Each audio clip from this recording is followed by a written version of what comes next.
పౌలు భక్తుడు తెస్సలోనియ సంఘానికి రాసినటువంటి మొదటి పత్రిక నుండి 5వ అధ్యాయము 1 నుంచి 11 వచనాలు మనం చదువుకున్నాం. ఈ 11 వచనాలు చదువుతున్నప్పుడు మీరు జాగ్రత్తగా విన్నారు కదా. ఈ దినము చదువుబడినటువంటి లేఖన భాగం ఆధారముగా నేను మీకు ఇస్తున్న సందేశము కానీ అంశము కానీ మత్తులై ఉండకుడి. దీని గురించి మీ యొక్క ఆలోచన ఏమిటి? మత్తులై ఉండకుడి అంటే ప్రతి ఒక్కరూ తమను తాము చూసుకుంటున్నప్పుడు ఇక్కడ వచనాలు ఆధారముగా దీన్ని అర్థం చేసుకోవాల్సిన అవసరం ఉన్నది. ఒకవేళ ఇది నిద్రావస్థకు సంబంధించినదా అని మీరు అపోహపడతారేమో. ఆ చదువుతున్నటువంటి లేఖన భాగంలో ఒకసారి చూడండి. 5, 6, 7, 8 వచనాలు మరలా నేను చదువుతున్నాను, జాగ్రత్తగా మీరు అనుసరించండి. మీరందరూ వెలుగు సంబంధులను పగటి సంబంధులనై ఉన్నారు. అంటే మనం ఇంక పడుకోకూడదా అని నేను మరలా మధ్యలో ఒక ప్రశ్న వేస్తున్నాను. మనమందరం కూడా ఎలాంటి వారమంట? మీరందరూ వెలుగు సంబంధులమై ఉన్నాము, పగటి సంబంధులమై ఉన్నాము. కాబట్టి మనము పడుకోకూడదా, నిద్రపోకూడదా అని ఒక ప్రశ్న మధ్యలో అర్థం అవడానికే వేస్తున్నాను. రెండవది, మనము రాత్రి వారము కాము. అంటే రాత్రులు మన జీవితాల్లో ఉండదా? రాత్రి అనే పగలు ఇప్పుడు ఉన్నది, అలాగని రాత్రిజాము మనకు ఉండదా? ఉంటుంది. కానీ అవగాహన కొరకే మరలా ఈ ప్రశ్నలతో నేను చదువుతున్నాను. మనము రాత్రి వారము కాము, చీకటి వారము కూడా కాము. ఇప్పుడు చూడండి, కావున ఇతరుల వల్లే నిద్రపోక మెలకువగా ఉండి. అంటే ఇతరుల వల్లే నిద్రపోక అంటే మనం నిద్రపోవడం మానేయాలా? మెడికల్ సైడ్ మనం ఒకసారి ఆలోచన చేస్తే ఎంత నిద్రపోతే అంత మంచిదని ఒక మాట. లేదు, దినమునకు 24 గంటల్లో కనీసం అట్లీస్ట్ 8 అవర్స్ లేదా ఇంకా మీకు దొరకకపోతే 6 గంటలైనా సరే మీరు తప్పగా నిద్రపోవాలి అని చెప్తున్నారు. అది వాస్తవమైనటువంటి విషయమే. ఇక్కడ బైబిల్ గ్రంథం పౌలు ఏమంటున్నాడంటే, తెస్సలోనియ సంఘానికి రాస్తున్నటువంటి ఈ పత్రికలో, మొదటి పత్రికలో 5వ అధ్యాయంలో మనము ధ్యానం చేస్తున్నప్పుడు మీరు నిద్రపోకుండా, తర్వాత ఏమంటాడంటే మెలకువగా ఉండి, ఆ కంటిన్యూషన్లోనే మత్తులై ఉండక అనే ఈ పదములు వాడుతున్నాడు. అప్పుడు మీకు ఏం అర్థం అవ్వాలంటే, మనలను మనము ప్రతి ఒక్కరము కూడా ఎలా చూసుకోవాలంటే 2 కేటగిరీస్ చేసేయాల. నిద్రపోద్దు అంటున్నాడు ఏమిటి? మెలకువగా ఉండమంటున్నాడేంటి? మత్తులై ఉండకండి అంటున్నాడేంటి? అంటే ఈ పదాలను మన జీవితాలలో 2 జీవితాలకి అన్వయం చేయాలి. 1 భౌతిక జీవితానికి, 2 ఆత్మీయ జీవితానికి. అప్పుడే మీకు దీని యొక్క అర్థము బోధపడుతుంది. ఏదో ఒక ఫ్లోలో మొదలు పెట్టాము కదా వచనమని చదువుకుంటా వెళితే దాని యొక్క అర్థం మనకి బోధపడదు, అవగాహన చేసుకోలేం. అదేదో నిద్రకు సంబంధించిన పదంలా ఉంటుంది. నిద్రించుకుడి అనే ఈ పదము ఎప్పటికీ కూడా మన ఆత్మీయ జీవితాలలో అది ఎప్పుడు కూడా ఉండకూడదు. నిద్ర అనే ఆ స్థితి ఆత్మీయ జీవితానికి ఏ క్షణము కూడా, ఏ దినము, ఏ గడియ కూడా ఉండకూడదు. అర్థమవుతుందండి? శరీరానికి అవసరమే నిద్ర, భౌతిక దేహానికి. కానీ 6 గంటలైనా 8 గంటలైనా కనీసము భౌతిక శరీర జీవితానికి అవసరం, ఇది ఆరోగ్యం. కానీ ఇదే నిద్ర ఒక్క క్షణమైనా సరే, ఒక్క సెకండ్ అయినా, నిమిషమైన, గడి అయినను సరే ఆత్మీయ జీవితానికి నిద్ర అనేది ఉండకూడదు. అలాగనే ఆత్మీయ జీవితానికి ఎప్పుడూ కూడా మెలకువలోనే ఉండాలి ఆత్మీయ జీవితం. మీరు నిద్రించక మెలకువగా ఉండి, అంతవరకు ఆత్మీయ జీవితానికి సంబంధించిన 2 పదాలు. ఇప్పుడు 3వ పదం అక్కడ వాడబడింది, అది భౌతికపరమైన జీవితానికి సంబంధించినది. ఏమిటంటే మత్తులై ఉండకుడి. ఇది శరీరానికి సంబంధించిన, భౌతిక జీవితానికి సంబంధించినటువంటి విషయము. ఆత్మలో ఎక్కడా మీరు నిద్రావస్థకు వెళ్ళకూడదు. ఆత్మ జీవితం ఎప్పుడు కూడా, ఎవరి ఆత్మీయ జీవితం ఎప్పుడు కూడా మెలకువగానే ఉండాలి. భౌతిక జీవితం అనే ఈ శరీర జీవితము మత్తులుగా ఎప్పుడు కూడా దానిని మత్తుకు అలవాటు చేయవద్దు. ఇప్పుడు మరి యొక్క మాట, అసలు మత్తు అనేది మనకి ఎలాగా వస్తుందండి? ఇప్పుడు ఈ మత్తు అనేది చాలా రకాలుగా మనం చూడవచ్చు. భౌతికతలో నుండి ఆత్మీయ జీవితంలోనికి కూడా మనం ఫోకస్ పెడితే అవి కూడా మరి కలుస్తూ ఉంటాయి. ఉదాహరణకి నిద్రించడం అనేది భౌతిక జీవితంలో తప్పు కాదు, కానీ నిద్ర అనేది మత్తుగా అయిపోతే, మత్తులమైపోతే, ఉదాహరణకి మనం నిద్రించే సమయం ఎప్పుడు? వాస్తవానికి రాత్రి జాముల యందు 9 గంటలకి మొదలు పెడితే లేదా 10 గంటలకి మొదలు పెడితే ఉదయం 4 లేదా 5 గంటలకి మనం లేచే విధానం, లేదా ఎంత లేదైనా ఒక 6 గంటల కన్నా మనము లేవలసిందే. ఇది పండుకునే సమయం, నిద్రించే సమయం. అలా కాకుండా దానితో పాటుగా మనము ఎప్పుడు పడితే ఉదయం 8 అయినా 9 అయినా మరలా 10 గంటలైనా మరలా పడుకొని మరలా తినడానికి లెగిచి మరలా మధ్యాహ్నం కూడా పడుకొని ఎప్పుడు కూడా మత్తుగా ఉంటే దానిని మత్తు, నిద్రమత్తు. ఎప్పుడు వాడు నిద్రమత్తులోనే ఉంటాడండి. మీరు ఎప్పుడు వెళ్ళండి, వాడు ఎలా ఉంటాడు? నిద్రమత్తులోనే ఉంటాడు వాడు. రాత్రులు అంటే ఓకే, అది పండుకునే సమయం, నిద్రించే సమయం. కానీ నిద్రమత్తులో ఉండడం అంటే ఇంకా సమయము అనేది లేకుండా ఎప్పుడు నిద్రించి ఉండడము నిద్రమత్తులో ఉండడం. అలాగే మనము మిగిలిన మత్తులు ఎలా వస్తాయి అని ఆలోచన చేస్తే మద్యముతో కూడినటువంటి మత్తుకి ఇంకేమైనా పదము అర్థమవ్వాలి అంటే మైకము అనే పదము కూడా మత్తునకు సంబంధించినదే. నిద్రమత్తు, మద్యముతో కూడిన మత్తు. ఒక స్త్రీ యొక్క వ్యవహారంలో పడి స్త్రీ మత్తులో ఉన్నాడండి, వాడికి ఏమీ కూడా అర్థం అవ్వదు. అమ్మాయి మత్తులో ఉన్నాడు వాడు, కుటుంబము, తండ్రి, తల్లి, వాడికి చదువు, సంధ్య, ఉద్యోగం ఏమీ లేదు. వాడు ఒక మత్తులో ఉన్నాడు, మైకంలో ఉన్నాడు. ఆ అమ్మాయి మైకంలో, పిచ్చిలో ఉన్నాడు. ఇదొక మత్తు. అలాగనే వాడికి కళ్ళు నెత్తుకొచ్చినాయండి, చేతి నిండా డబ్బు, ఆ పొలం అమ్మాడు. ఇప్పుడు ఏమంట?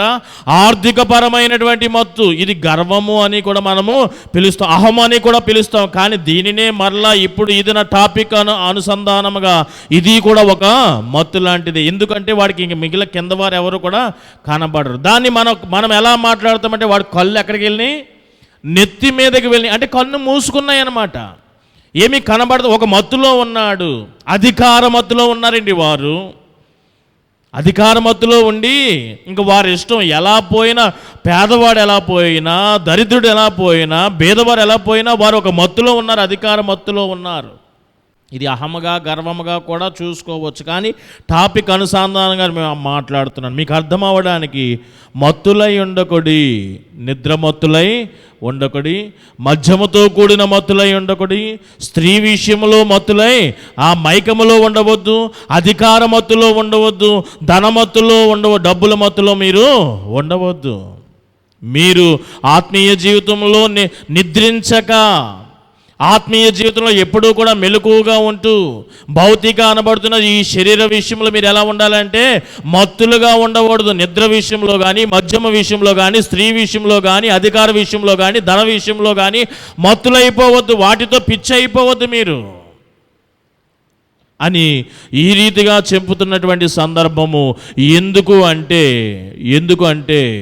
ఆ దినము మొదటి వచనానికి వచ్చేసరికి చూడండి, సహోదరులారా, ఆ కాలమును గూర్చియు ఆ సమయమును గూర్చియు మీకు వ్రాయనక్కరలేదు. ఎందుకంటే పౌలు భక్తుడు ఇక్కడ 2 విషయాలు యేసు ప్రభు బోధనను ఉద్దేశించి ఇక్కడ తెలియపరిచాడు. దొంగ వచ్చినట్లుగా వచ్చుచున్నటువంటి సమయము, అలాగనే ఒక గర్భిణీ స్త్రీ ప్రసవ వేదన సడన్గా, ఆకస్మికముగా అనే పదం ఇక్కడ వాడబడింది. ఆకస్మికముగా వచ్చేస్తే ఎలా ఉంటుందో అలాగా దేవుని దినం ఇంకా సమీపముగా లేదులే అని రిలాక్స్ అవుతూ మత్తులైపోయారు అనుకోండి. ఈ లోకపరమైన ఆలోచనలతో, శరీరాశలతో మత్తులైపోయారు అనుకోండి. ధనమో, స్త్రీయో, అధికారమో, నిద్రో, మొత్తం ఏదో ఒక మత్తులో ఉండిపోయారు అనుకోండి. రిలాక్స్.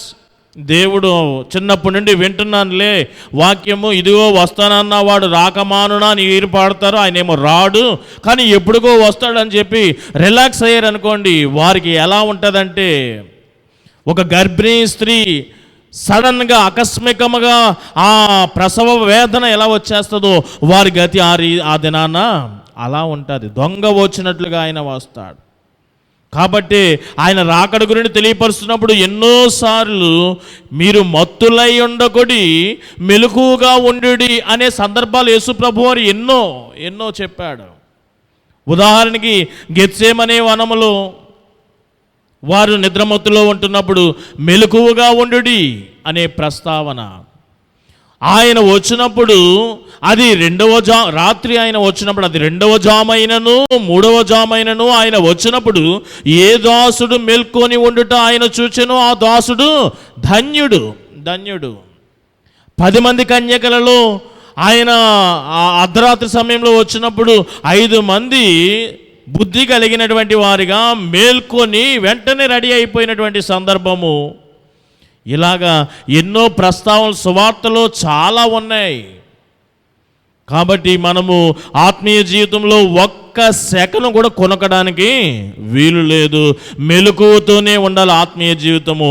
భౌతిక పరమైన శరీర జీవితం మాత్రము ఈ విషయాలలో మత్తులతో ఉండకూడదు, ఈ లోకపరమైన విషయాలతో.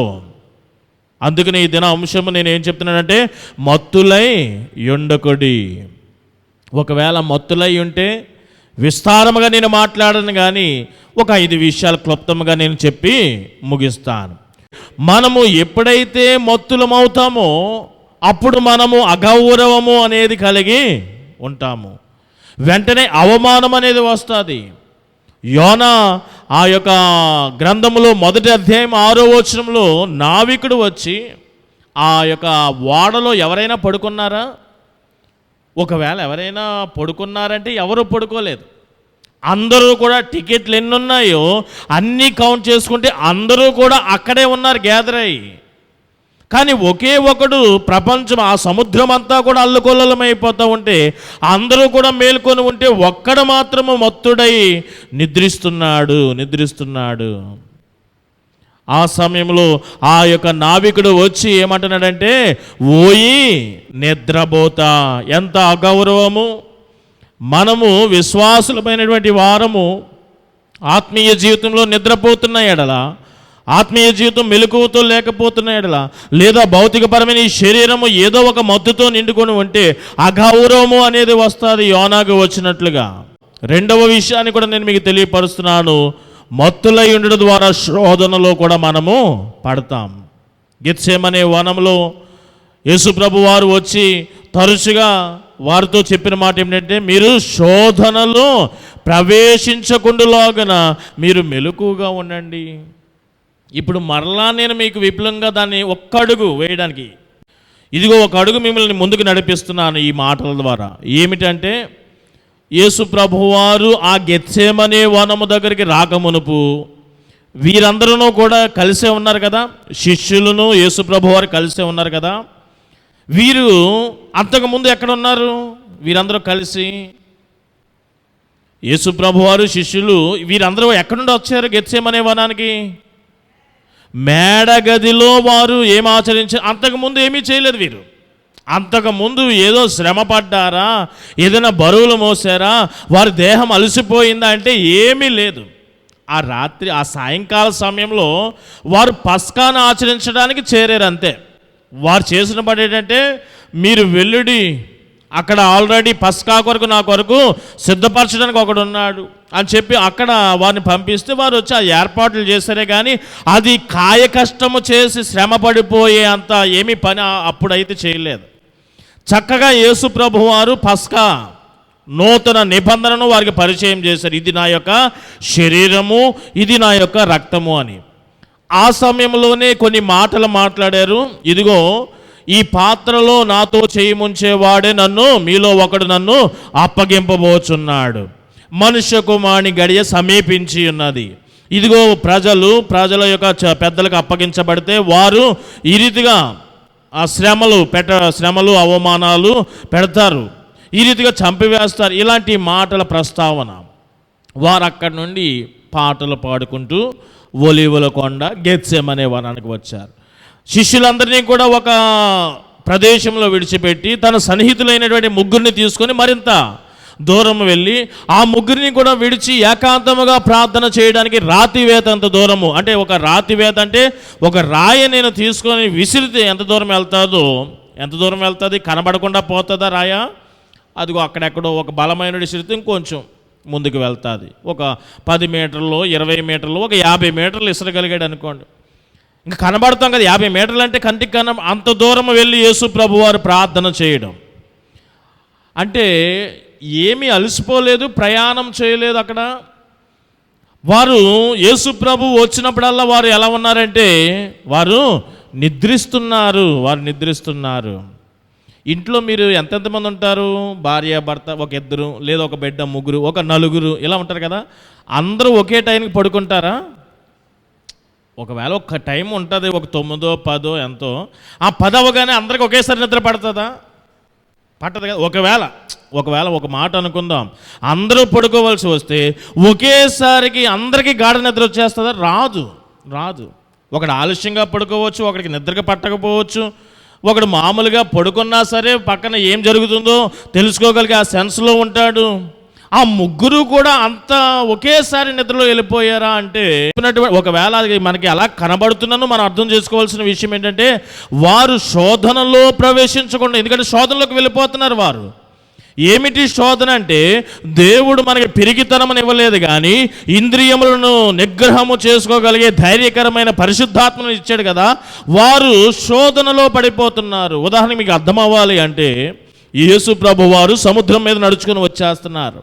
పేతురు కూడా నడుస్తానన్నాడు, ఆయన్ను చూసి నడువు అన్నాడు యేసు ప్రభు వారు. ఈయన 2-3 అడుగులు వేశాడు, బాగానే మునిగిపోకుండా నడిచాడు. తర్వాత ఎందుకో మానవ నైజం, ఇది ఎలా జరిగింది, నేను కరెక్ట్గానే ఉన్నానా, మునిగిపోతున్నానా, చిన్న సందేహం. తీరా తనను తాను చూసుకొని గాలిని, నీటిని ఇవన్నీ కూడా చూసుకుని మునిగిపోసాగాడు. ఎప్పుడు? ఆ పక్కన అవి చూసినప్పుడు శోధనలోకి వెళ్ళిపోయి అలా మునిగిపోతున్నాడు అనమాట. మరలా యేసు వైపు చూస్తేనే మళ్ళా పైకి రావడం జరిగింది. ఇప్పుడు కూడా సేమ్ అలాంటి సన్నివేశమే ఇది కూడా. ఆయన నూతనమైన పస్కా వారికి పరిచయం చేస్తూ, ఇది నా శరీరము, ఇది నా రక్తము అని ఆ యొక్క ద్రాక్షారసమును రొట్టెను వారికి ఇస్తూ, ఇదిగో నాతో పాటు చెయ్యి పాత్రలో ముంచువాడే నన్ను అప్పగింపబోతున్నాడు, నేను ప్రజల చేతికి అప్పగింపబోతున్నాను, ఇదిగో మనుష్య కుమారుని ఈ రీతిగా చేస్తారు, నేను చచ్చిపోతాను, 3వ దినాన తిరిగి లెగిస్తాను. ఈ మాటలన్నీ కూడా యేసు ప్రభువుతోనే వెళ్ళారు. కానీ వీరు దేనివైపు చూస్తున్నారు? పేతురు దేనివైపు చూశాడు? నీటి మీద నడుస్తూ ఆ యొక్క నీటిని గాలిని చూచి భయపడినట్లుగా యేసు ప్రభుతో ప్రార్థన చేయడానికి వెళ్ళిన వారు, వీరు దేని మీద ఎక్కువ ఫోకస్ చేశారంటే యేసు ప్రభు మాటలే వారి యొక్క మైండ్లో తిరుగుచున్నవి. ప్రజల చేతికి అప్పగింపబడతాడా? యేసు ప్రభు వారు చనిపోతారా? అయితే మన పరిస్థితి ఏంటి? అందుకనే అంటున్నాడు, మీరు మెలకువగా ఉండండి. మీరు ఆత్మీయంగా మీరు ఏమైపోతున్నారంటే ఆత్మీయపరమైనటువంటి స్థితిని కోల్పోతూ ఆత్మ నిద్రలోనికి వెళ్ళిపోతుంది. కాబట్టి మీరు శోధనలో పడిపోతున్నారు. విశ్వాసం అనేది కోల్పోతేనే కదా పేతురు మునిగిపోసాగాడు.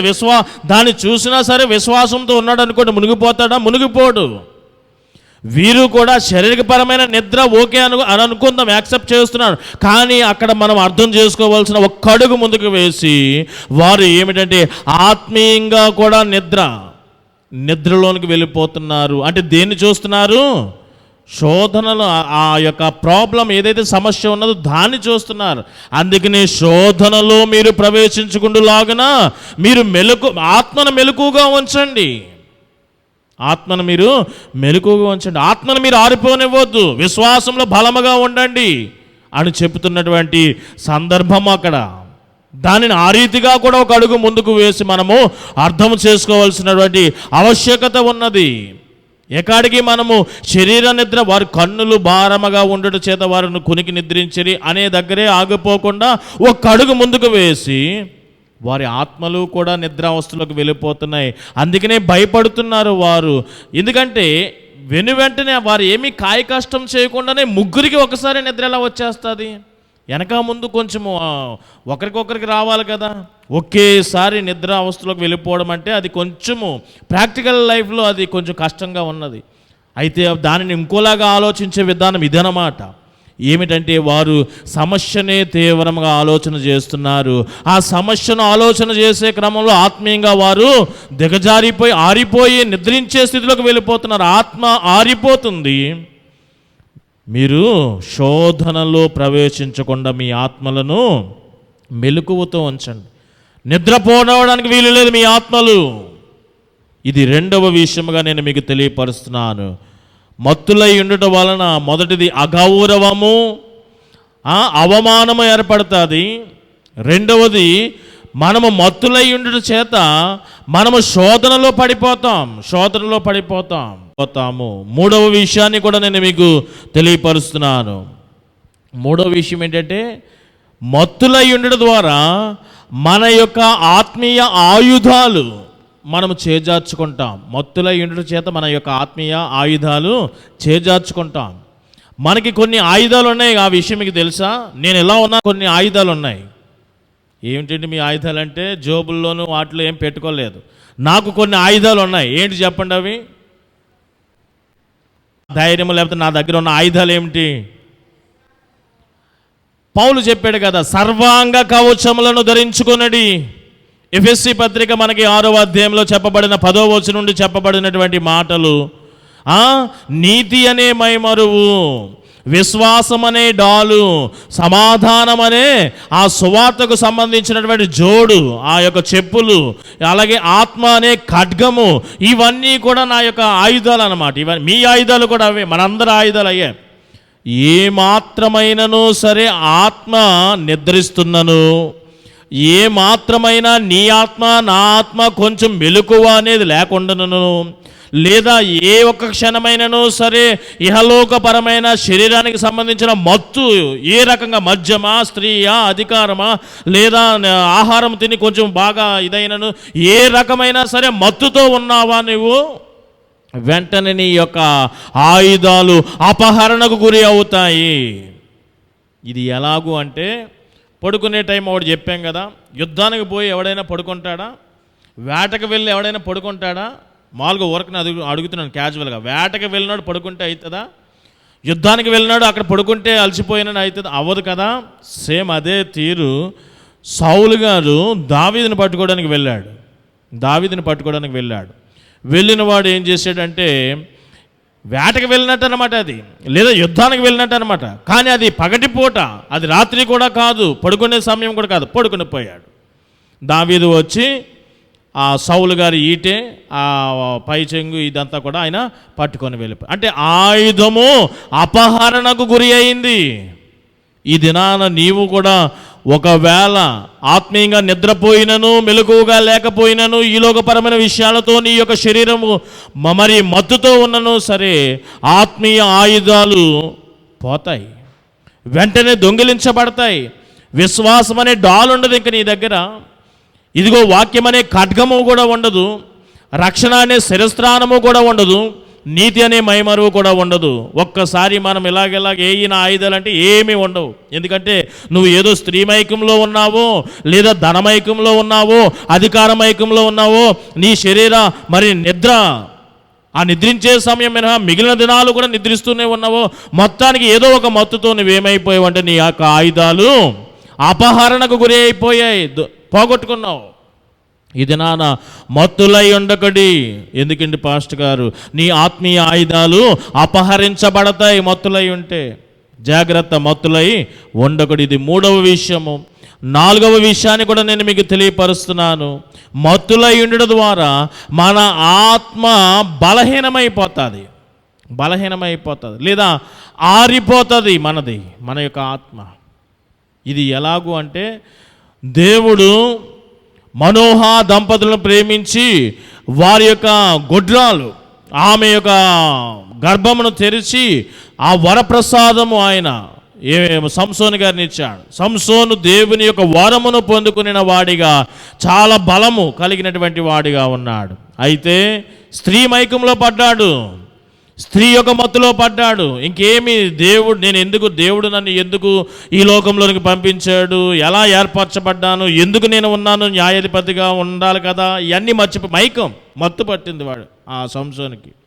అప్పుడు ఆ మత్తుతో దేవుడిచ్చినటువంటి బలము పోయి బలహీనుడైపోయాడు. సంసోను చూస్తే ఫిలిస్తీన్లందరూ కూడా భయపడేవారు. కానీ అదే సంసోను ఒక్క మత్తు కలిగి ఉండడం చేత వెంటనే చిన్నపిల్లోడు కూడా వచ్చి ఒక గుద్ది ఒక ఉమ్మూసి నేను కొట్టానా మా అన్నయ్య కొట్టాడని చెప్పి ఇలా కొడుతున్నారు ఆ సంసోన్ని. అంత బలహీన స్థితికి చివరికి ప్రాణము కూడా పోయింది. అలాగనే నీవు కూడా మత్తులై ఉండుట చేత వెంటనే నీ యొక్క ఆత్మ బలహీనమే కాదు, నీ ఆత్మ కూడా ఆరిపోతుంది. కాబట్టి మత్తులై మీరు వండుకొడి. ఫైనల్గా ఒక్క మాట నేను చెప్పి నేను ముగిస్తాను.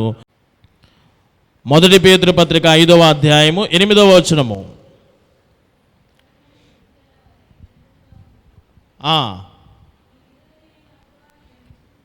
మీ విరోధి అయిన అపవాది గర్జించు సింహము వలె ఎవరిని మృంగుదునా అని అటు ఇటు తిరుగులాడుచున్నాడంట. ఇదొక వచనం. అయితే 1 పేతురు పత్రిక 4వ అధ్యాయం 8వ వచనం, ఆ పక్కనే 8వ వచనంలో అయితే అన్నింటి అంతము సమీపముగా ఉన్నది కాబట్టి మీరు ఏం చేయాలంట? మెలకువగా ఉండి మీరు ప్రార్థన చేయాలి. మత్తులై ఉంటే వెంటనే ఏమవుతుందంటే అన్నీ సమీపముగా ఉన్నాయి అంతరించిపోవడానికి. ఈ క్రమంలో మనము మెలకువగా లేకపోతే ఆత్మ నిద్రించిన మన శరీరము మత్తులై ఉన్నా జరిగేది ఏమిటంటే ఎక్కడ ఎవడు నిద్రిస్తాడా, ఎక్కడ ఎవడు ఏ మత్తులో ఉంటాడా అని చెప్పి గర్జించు సింహం వల్లే అపవాది తిరుగుతున్నాడంట వేటాడడానికి. మనము ఈ యొక్క వాడి కంటులో ఏ మాత్రము ఒక స్త్రీ మైకంలోనో అధికార మైకంలోనో ధన మైకంలోనో ఇలాంటి మత్తులతో వాడి కనబడ్డాం అనుకోండి, అబ్బా భలే దొరికాడని చెప్పి వెంటనే ఒక మృంగు అంటే నశించిపోతాము. ఇది మనము మత్తులై ఉండుట చేత మనము ఆ ఆత్మ ఆరిపోవడమే కాదు కానీ నశించిపోవటం అనేది కూడా ఎలా ఉంటుందంటే పురుగు చావదు, అగ్ని ఆరదు, ఆ నాశనం అన్నమాట. దానికి వెళ్తా. ఒకవేళ నువ్వు మత్తులై ఉన్నావా, ఒకవేళ మత్తులై ఉంటే అదిగో అట్టి నాశనము నువ్వు అనుభవించడానికి సిద్ధపడిపో. కాబట్టి ఇది అలాంటి నాశనము అనేది మన జీవితాల్లో మనం తెచ్చుకోనుకున్నలాగున మనం ఎలా ఉండాలి అంటే మెలకువగా ఉండాలి, మత్తులుగా ఉండకూడదు, నిద్రించకూడదు. ఆత్మీయంగా నిద్రించకూడదు, ఆత్మీయంగా మెలకువగా ఉండాలి. శరీరపరముగా మనము ఏ విషయంలో మత్తులైపోకూడదు. కాబట్టి మెలకువగా ఉండండి. యేసు ప్రభువారు చెప్పినటువంటి ఆ బోధలే ఇక్కడ పౌలు తెస్సలోనియ సంఘానికి రాస్తూ చెప్పినటువంటి మాటలు. మీరు మెలకువగా ఉండండి. ఆ దినము ప్రభు గడియ, ఆ రాకడ 4వ అధ్యాయం చివరిలో చెప్తున్నాడు. చనిపోయిన వారికి ఆ దినము ఎలా ఉంటుందో ఆ మృతులైనటువంటి వారి గురించి 4వ అధ్యాయంలో చెప్పి, ఇదిగో ఈ 5వ అధ్యాయంలో ఏం చెప్తున్నాడంటే సజీవులుగా ఉన్న వారికి ఆ దినము మీరు ఎలా ఫేస్ చేయాలి అని చెప్తున్న సందర్భం అది. ఆ సందర్భంలో అది మీరు ఎలా ఉండాలి అంటే మరలా మన ఆయుధాలు అన్నీ మరలా చెప్పలేదు కానీ ఇక్కడ కొన్ని ఆయుధాలు చెప్పాడు. ఏమిటి ఆ ఆయుధాలు అంటే చూడండి 8వ వచనము. మనము పగటివారమై ఉన్నాము గనుక మత్తులమై ఉండక. 2వ మారు మరలా ప్రస్తావించాడు. విశ్వాస ప్రేమలను కవచము, రక్షణ నిరీక్షణయను శిరస్త్రాణమును ధరించుకొందుము. ఎందుకనగా మన ప్రభు అయిన యేసుక్రీస్తు ద్వారా రక్షణ పొందుటకే, నశించిపోవడానికి, మనం ఆత్మీయంగా బలహీనమైపోవడానికి మనము రాలేదు కానీ రక్షణ పొందుటకే దేవుడు మనలను నియమించును గనుక మనము ఈ రీతిగా ముందుకు సాగుదాం. కాబట్టి మెలకువగా ఉందాము. ఏ విషయం బట్టి కూడా భౌతికపరమైన శరీరానికి మత్తు అనేది అంటనివ్వకుండా చూసుకొని మనం ముందుకు సాగుదాం. అట్టి కృప పరిశుద్ధాత్మ దేవుడు మీ అందరికీ దయచేసి అంతం వరకు కూడా మెలకువతోనే మిమ్మల్ని నడిపించాలని కోరుకుంటూ ఈ కొద్ది మాటలు ఇంతటితో నేను ముగిస్తున్నాను. ఆమేన్.